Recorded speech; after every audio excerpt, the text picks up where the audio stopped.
오늘 우리에게 주신 하나님의 말씀은 에스겔 36장 26절에서 27절입니다. 에스겔서 36장 26절에서 27절인데 제가 가지고 있는 성경책은 구약 성경 1208쪽입니다.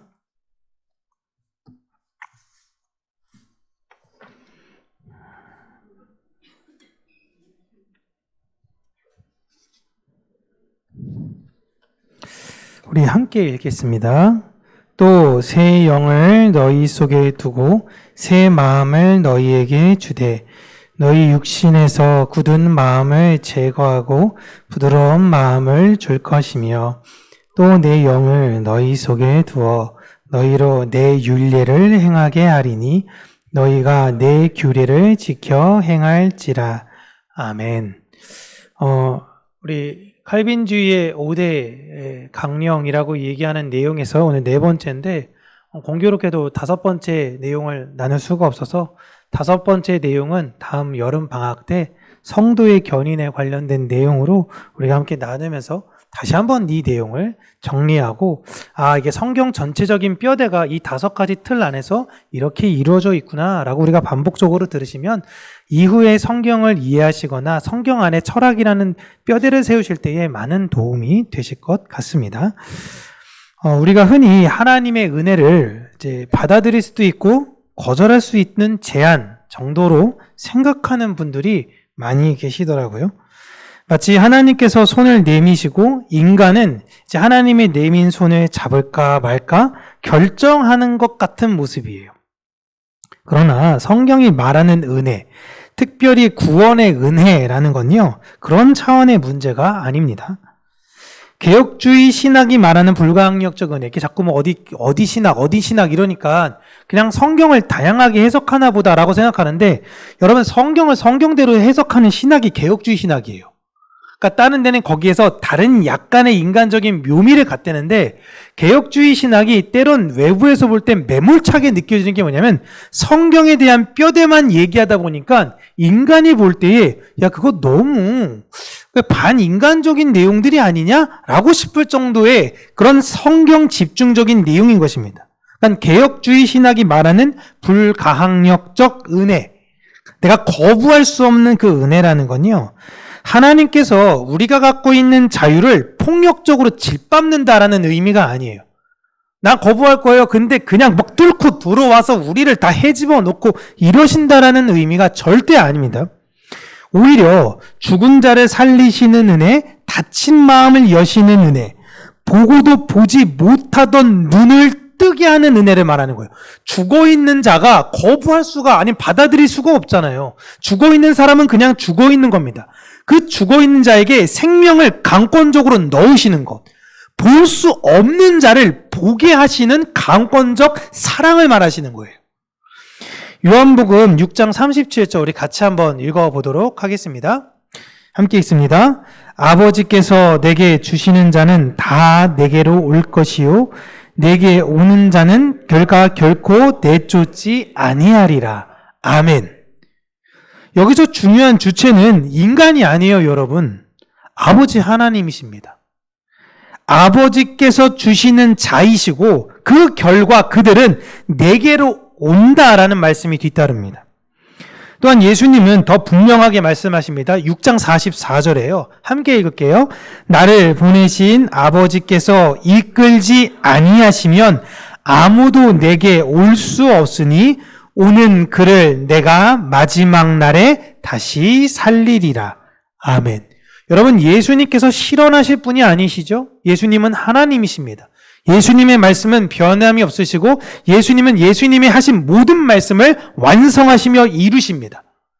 예수님께서 아버지께로 이끌지 아니하시면 아무도 자신에게 올 수 없다라고 이야기합니다. 인간은 스스로 예수께 나아갈 능력이 없는 존재입니다. 에덴 동산에서 쫓겨나고 에덴 동산으로 들어갈 수가 없어요. 우리는 전적 타락한 사람입니다. 이 전적 타락이라는 건 여러분 다시 한번 말씀드리면 아주 나쁜 사람, 질이 안 좋은 사람, 질이 떨어지는 사람을 말하는 게 아니라 하나님께 갈 수 없는 존재적 의미로 말씀드렸어요. 우리는 완전히 타락해서 하나님이 계신 그곳에 갈 수가 없습니다. 부분적으로 타락한 것이 아니라 완전히 타락한 거예요. 그래서 하나님께로 접근할 수 없는 실제 살아있는 것 같으나 죽은 존재다라는 것입니다. 여러분, 죽은 자에게 필요한 거는요, 설득이 아닙니다.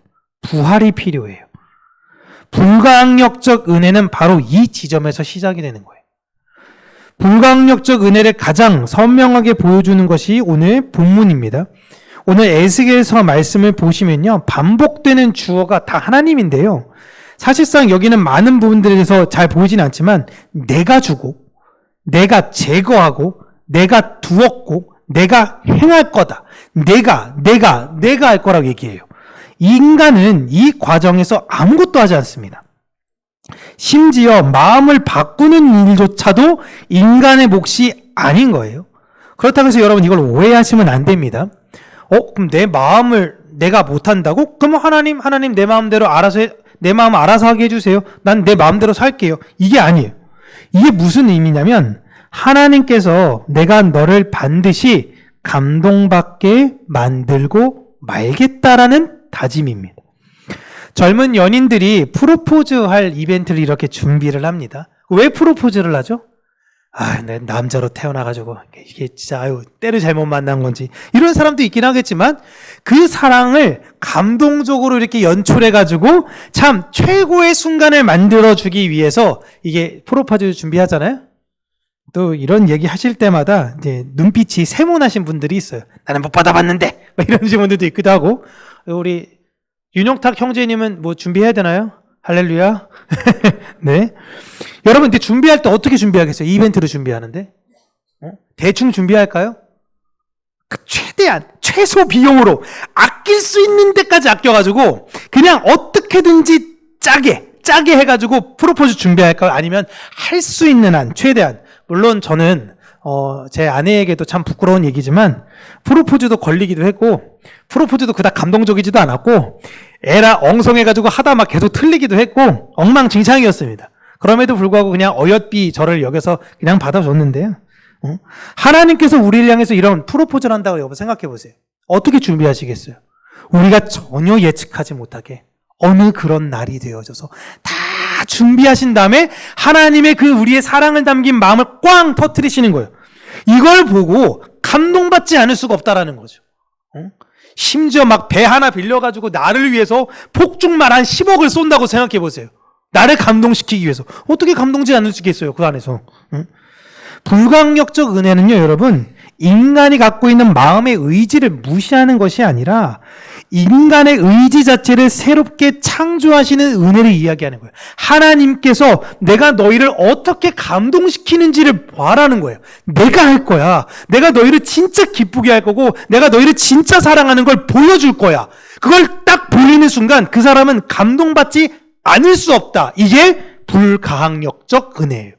누가 보더라도 야, 이런 이벤트인데 감동이 안 된다고? 이게 이해가 안 되는 거예요. 돌 같은 마음을 하나님은 싫어하신다라고 이야기를 하시죠. 딱딱한 마음들. 빛보다 어두움을 하나님은 더 사랑하십니다.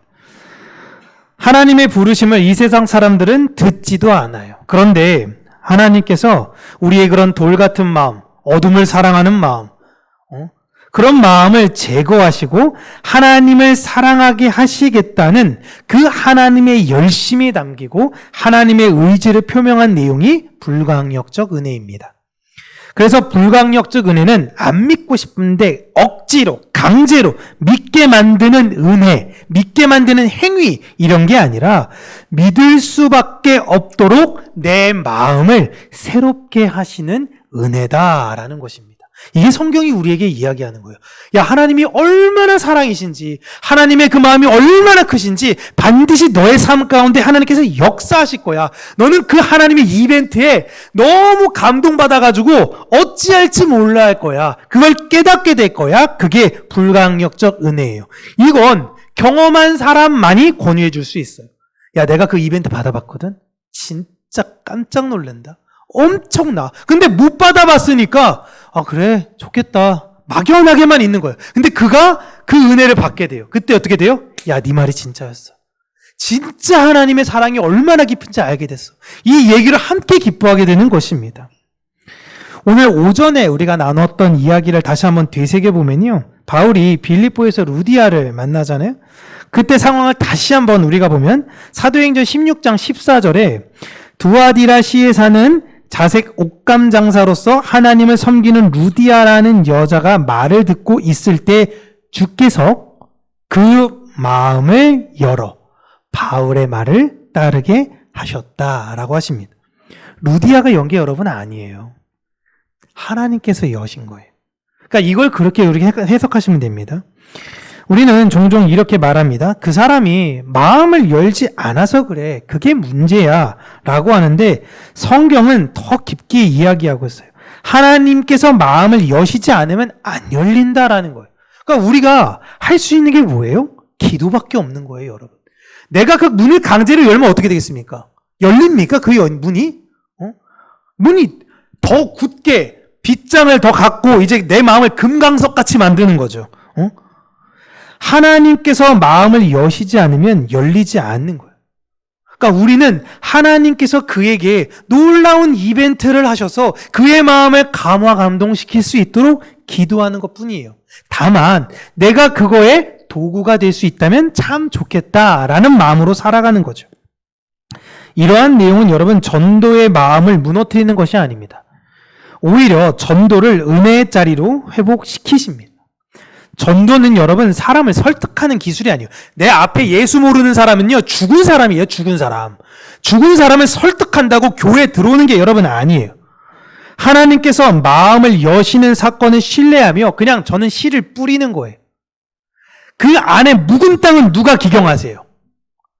여러분 겨울이 되고 이제 봄이 되면요 농부들이 거름도 뿌리지만 뭐 하냐면 땅에다 곡괭이질을 하잖아요. 왜 하죠? 땅에 곡괭이질을 왜 합니까? 땅을 부드럽게 만들어서 씨를 뿌려야 되니까 곡괭이질 하잖아요. 딱딱했던 거기에 누가 이거를 해요?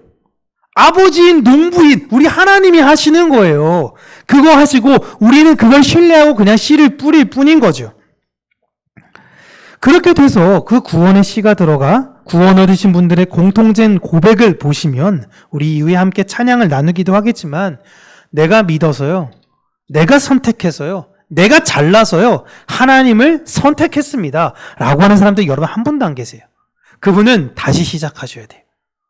하나님을 진짜 만나면요. 하나님의 그 이벤트를 경험하는 순간 하나님이 나를 이렇게나 사랑하셨구나. 내가 그냥 하나님께 표현했던 건 아무것도 아니었구나 라는 게 느껴져요. 아, 하나님이 나를 붙드시고 여기까지 인도하셨구나라고 모두가 다 공통적 고백을 합니다. 그래서 수천 년 동안 우리가 부르는 찬양의 내용들이 다 똑같아요. 예수 인도하셨네. 계속 똑같은 내용입니다. 은혜를 경험한 이들은 모두가 하나님이 나를 먼저 사랑하심에 확신합니다. 불강력적 은혜는 교리를 아는 것으로만 여러분 끝나지 않습니다. 이 은혜는 우리가 내세워야 하는 것이 아닌 소망을 붙잡아야 한다라는 걸 말하고 있는 거예요. 내가 하나님을 믿게 된 이유는 내가 다른 사람들보다 더 영민해서 혹은 똑똑해서 내가 더 열린 마음으로 잘 접근해서 그랬기 때문에 절대 아닙니다. 우리가 자랑할 건 하나도 없어요. 그런데 자꾸 잊어가죠. 교회 생활을 하고 신앙생활이라는 거 하다 보면 내가 조금 더 잘난 것 같고 저 사람이 조금 더 부족한 것 같아 보여서 내가 이랬기 때문에 그래도 좀 더 사랑받을 거야 라는 이유로 자꾸만 채워가려고 합니다. 여러분 그러지 않아요. 하나님은 우리가 그냥 자녀이시기 때문에 사랑하시는 거예요. 구원이 나의 결단에서 시작이 되었다라고 여러분 생각해 보세요. 구원이 내가 결정했어요. 그러면 내 믿음이 만약에 흔들립니다. 시험에 들어요. 그럼 내 구원은 언제든지 소멸될 수 있습니다. 이게 진짜 문제예요. 내가 의지적으로 하나님을 선택했어요. 내가 십자가를 바라봤어요. 예수님은 가능성을 주셨는데 내가 예수님을 붙잡은 거예요. 내가 그 구원을 그렇게 선택한 거예요. 근데 그 말은 거꾸로 내가 믿음에 흔들려. 어떡하지? 그러면 내 구원은 그냥 사라질 수 있는 거예요. 그러나 그 구원을 하나님께서 시작하셨어요. 내 안에 시작하신 이가 내가 아니라 하나님이 시작하셨으면 누가 완성하시냐면 하나님이 완성하세요. 나는 쓰러지고 넘어지고 자꾸만 좌절하고 실패하고 오늘도 선악과 먹고 내일도 선악과 먹지만 이런 부족한 나를 끝까지 손잡고 이끌고 가신 하나님이 완성해 내고 마신다라는 게 바로 불가항력적 은혜인 것입니다. 하나님께서 왜 이렇게까지 나를 사랑하시는지 사실 여러분 잘 모릅니다. 우리 찬양의 고백처럼 찬송가 310장 나를 도대체 왜 이렇게 사랑하는지 나는 알 수가 없네. 그런데 내가 믿고 의지하느니 그 하나님을 찬양하는 것밖에 없구나라는 걸 알게 되는 거예요. 근데 하나 분명한 건 그분이 나를 사랑하시고 나를 살리셨다라는 그 사실 앞에서 그 사실을 경험한 그 놀라운 이벤트를 경험한 사람이 하나님 근데 왜 저는 구원하셨는데 저 사람은 안 구원하시는 거죠? 하나님 불공평하신 거 아니에요? 하나님 불합리하시네. 나 하나님 이러실 줄 알았어. 이렇게 절대 나올 수가 없어요. 하나님의 그 은혜를 경험한 사람은요, 주변 사람들이 안 보여요. 그렇다고 이 사람들 무시하는 게 아니라 하나님 감사합니다. 하나님 나를 구원하셨군요. 하나님 너무너무 감사합니다. 하나님의 은혜를 찬양합니다. 이래서 그 사랑과 은혜에 감사와 찬양으로 응답할 수밖에 없는 걸 경험하게 돼요. 여러분, 불가항력적 은혜라는 건요, 하나님을 향해서 이 세상을 향해 끊임없이 도망하는 나를 끝까지 따라오시는 은혜예요. 딱딱해져 버린 내 마음의 땅을 곡괭이질을 계속 해가시며 내 아버지는 예수님이 나는 포도나무요 내 아버지는 농부라고 이야기할 때 우리 아버지인 농부께서 결국엔 어떻게 할 거냐? 반드시 열매를 맺게 하신다라고 이야기하셨어요. 내 마음에 굳어버린 걸 끊임없이 곡괭이질하시고 다시 씨를 부셔서 반드시 우리 안에 열매를 만들고 마시는 자꾸 마시는이라고 나네. 만들어내고 많은 하나님의 열심을 말하는 게 불가항력적 은혜고 죽은 나를 살려서 생명으로 이젠 너가 예전에는 다른 사람들을 아버지라고 불렀지만 이젠 나를 아버지라고 부르게 하신 그 은혜라는 걸 우리가 기억하면서요. 하나님의 은혜에 늘 감사하며 자족하고 내 주변 사람들과 그 사랑을 나누었으면 좋겠습니다. 제가 이번 한 주간 좀 이렇게 저렇게 쉬면서 참 좋은 어떤 할머니 한 분의 이야기를 들었는데 그 할머니가 기초수급 생활자로 사시는데 16,000평인가 16만 평인가 자기 집이 있는 걸 마을 사람들한테 다 나눠주고 본인은 기초수급 생활을 하면서 사신대요. 그리고 근데 동네 사람들이 너무 감사하니까 와가지고 먹을 걸 이제 노는데 놓고 가지 마. 그래서 그것도 몰래 놓고 간대요. 마을 사람들이 너무너무 감사해가지고. 할머니는 매일 오는 빵이 있으면 빵도 3조각 해가지고 가고 마지막에 촬영 온 PD한테 2만 원을 건네주시면서 같이 오신 분들 올라가는 길에 빵 사 먹어. 할머니 돈도 없어요. 근데 그 할머니가 얘기했던 게 그게 맨 마지막에 제 마음에 콕 박힌 게 돈은 똥이다.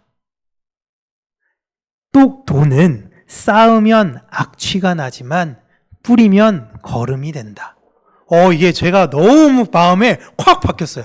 돈은 똥인데 어떻게 쓰고 있는가? 바울아, 넌 어떻게 쓰고 있니?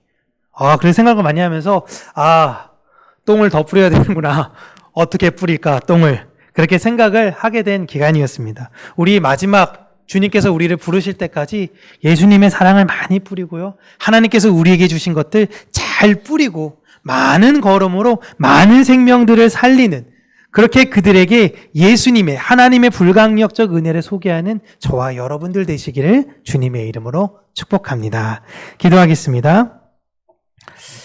참 좋으신 하나님 아버지, 우리에게 주신 많은 은혜를 우리가 자꾸만 잊으며 하나하나 더 나를 위해서 쌓는 것이 아니라 하나하나 하나님께서 그 마음을 주시는 곳으로 흘리게 하여 주시고 하나님의 은혜와 사랑 안에서 아름다운 하나님의 사역들을 확장해 나아가는 자들이 되게 하여 주시옵소서. 하나님의 사랑을 어떻게든지 나만 받겠다라는 것이 아니라 그 사랑마저도 흘리며 그 사랑을 나눌 때에 더 많은 사랑이 내 안에 있다라는 것을 잊지 않고 살아가는 자들이 되게 하여 주시고 세상은 점점 더 강팍하여지고 세상은 점점 더 자신만을 위해야 된다라고 이야기할 때에 오직 예수 그리스도의 그 십자가 사랑이 무엇인지를 알리고 전하는 우리 평강교회 모든 성도님들이 되게 하셔서 우리 성도님들을 통하여 많은 이들이 예수님의 사랑이 무엇인지를 발견하고 알고 새로운 생명에 대한 길을 전해받는 자들이 될 수 있도록 은혜에 더하여 주시옵소서. 예수님 이름으로 기도합니다. 아멘.